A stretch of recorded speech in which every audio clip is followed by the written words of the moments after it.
20 फेब्रुवारीला राज्यामध्ये मराठा समाजाला स्वतंत्र आरक्षण मिळण्याची शक्यता आहे। पण तरी सुद्धा मनोज जरांगेंनी मात्र आपल्या भूमिकेवरती ते ठाम दिसतात।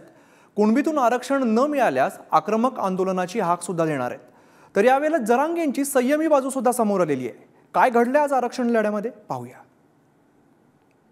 आणि तो नेता आहे आता मोठा, तो तिथेच झोपणार आणि तिथून सांगणार तुला पार बुडाला टिकवलं, तो पार संपून जाशील, टपकून जाशील तू या गांधीची।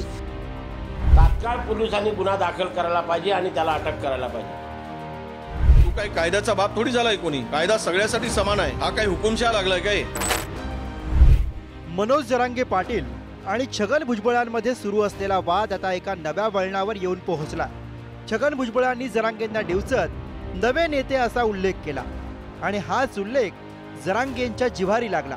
जरांगेंनी त्यांच्या बोली भाषेत भुजबळांवर टीका केली। त्याची ते संस्कृती आहे ती, आणि तो नेता आहे आता मोठा, तो तिथेच झोपणार आणि तिथून सांगणार की हे करा, हे झालं पाहिजे, ते झालं पाहिजे, ते झालं पाहिजे, नंतर परत उपोषण ताबडतोब आम्ही धावाधाव होणार। काय चाललंय काय?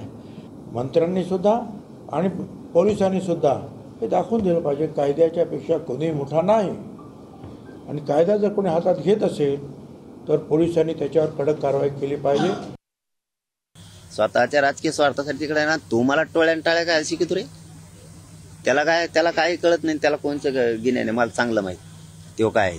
आता तरी गप मर, सगळा दिदारा झाला समाजाचा, आता तरी गप पड। तू नको गोरगरीब ओबीसी बांधतो आणखीन तरी वाटलं करू, काही वरळू तू माझ्या नादी आणखीन तरी नको लागू। तू शहाणा होय, तुला पार बुडाला टिकवलं, तू पार संपून जाशील, टपकून जाशील तू या गांधीची। तू भितडाला धडका घ्यायची वेळ येणार त्यासाठी एक ना एक दिवस। जरांगेंनी केलेल्या याच विधानावरून आता घमासान रंगू लागले। जरांगेंवर ओबीसी नेत्यांकडून टीका करण्यात येऊ लागली। ही कसल्या प्रकारची भाषा आहे? या महाराष्ट्राची ही सभ्यता आहे का?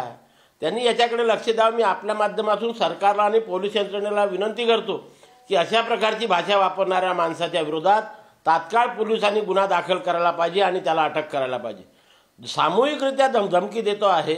जे काही मान्य छगन भुजबळ साहेब असतील, वडेट्टीवार असतील, आमचे प्रकाश शेंडगे असतील, टी.पी. मुंडे असतील, इतर मंडळी असेल, आम्ही असू, आम्ही आमच्या संविधानिक अधिकाराचं रक्षण करण्याकरता आम्ही समाजाच्या सोबत आहोत। आता मला हे कळत नाही की इतकी हिंमतच कशी होते? कोणी असू दे, तू काय कायद्याचा बाप थोडी झालाय कोणी? कायदा सगळ्यासाठी समान आहे। हा काय हुकुमशहा लागलाय काय? कोणी कोणाविरुद्ध बोलू नये का? देशातला काही नवीन पुन्हा हुकुमशहा तयार होतो काय? अरे ज्याला जे मांडायचं ते मांडू दिलं पाहिजे, लोकशाही पद्धतीनं मांडू दिलं पाहिजे, आणि संविधानाने तो अधिकार दिला आहे बोलण्याचा, लिहिण्याचा, मत मांडण्याचा। जर असं कोणी धमकावत असेल तर त्याला किती भीक घालायची हे जनता ठरवेल। एकीकडे नेत्यांमध्ये राजकारणाचा सूर रंगतोय, तर दुसरीकडे मागासवर्ग आयोगानं मराठा समाजाचं मागासलेपण सिद्ध करणाऱ्या अहवालानुसार 10 ते 12% आरक्षण मिळण्याची शक्यता निर्माण झाली आहे।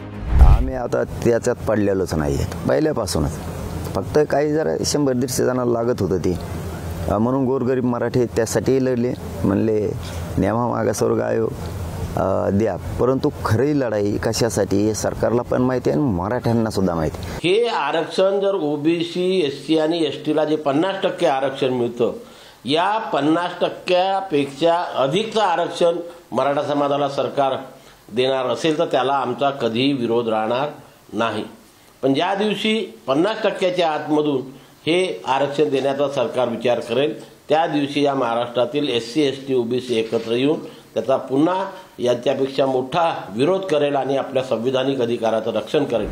सरकार 10 ते 12% स्वतंत्र आरक्षण देण्याची शक्यता असताना सुद्धा जरांगे मात्र आपल्या भूमिकेवर ठाम आहे। ओबीसीतून आरक्षणावर ठाम राहत संयमाची भूमिका घेतली। राज्यभर आंदोलन सुरू आहेत आपले सगळ्यांचे, ते शांततेत करावे, परंतु आपण त्याची दिशा ठरवणार आहेत। आंदोलनाचे एक आंदोलन, एक समाज, एक मागणी या स्वरूपाचं चांगल्या आंदोलनाची एक दिशा आपण 20 तारखेच्या नंतर ठरवणार आहेत। परंतु आता आपण जे आंदोलनं करतायत शांततेत सगळ्या राज्यात आपण करतायत, त्याबद्दल तुमचं सगळ्या मराठा समाजाचं कौतुक। परंतु जे विद्यार्थ्यांच्या परीक्षात याच्याकडे मात्र बारकाईने लक्ष ठेवायचं। ओबीसीतून आरक्षणासह सगळे सोयऱ्यांना आरक्षण मिळालं पाहिजे अशी ही जरांगेंची मागणी आहे। पण ही मागणी वास्तविकदृष्ट्या शक्य नसल्याची भूमिका प्रकाश आंबेडकरांनी मांडली आहे. आम्ही जे शब्द घेतो फक्त बोली भाषा वेगळी आहे. ते शब्द कायद्याच्या चौकटीतले, मागणी कायद्याच्या चौकटीतली. इथून पाठीमागं सुद्धा खूप वेळेस आम्ही सांगितलं आहे, माझी फक्त बोली भाषा शेतकऱ्यांची आहे. सगळा सोयरा हा बसतो, हा ओबीसी आरक्षणात घेता येतो, त्याचा कायदा पारित करता येतो, अंमलबजावणी सुद्धा होती. सगळे सोयरे हा शब्द जो आहे फार व्यापक आहे. हिंदू लॉ प्रमाणे सगळे सोयरे हे डिफाईन केलेले आहे. तेवढ्यापुरती मर्यादित राहून ती मागणी मान्य होते असं मला त्या ठिकाणी वाटते.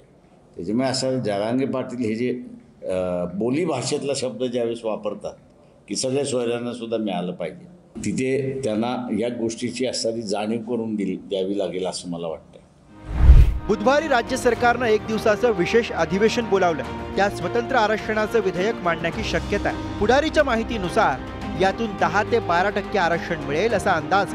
पण संयमासह जरांगेंनी घेतलेल्या संघर्षाच्या भूमिकेमुळे आता सरकार त्यांची समजूत कशी काढणार हे पाहणं महत्त्वाचं असेल. ब्युरो रिपोर्ट, पुढारी न्यूज.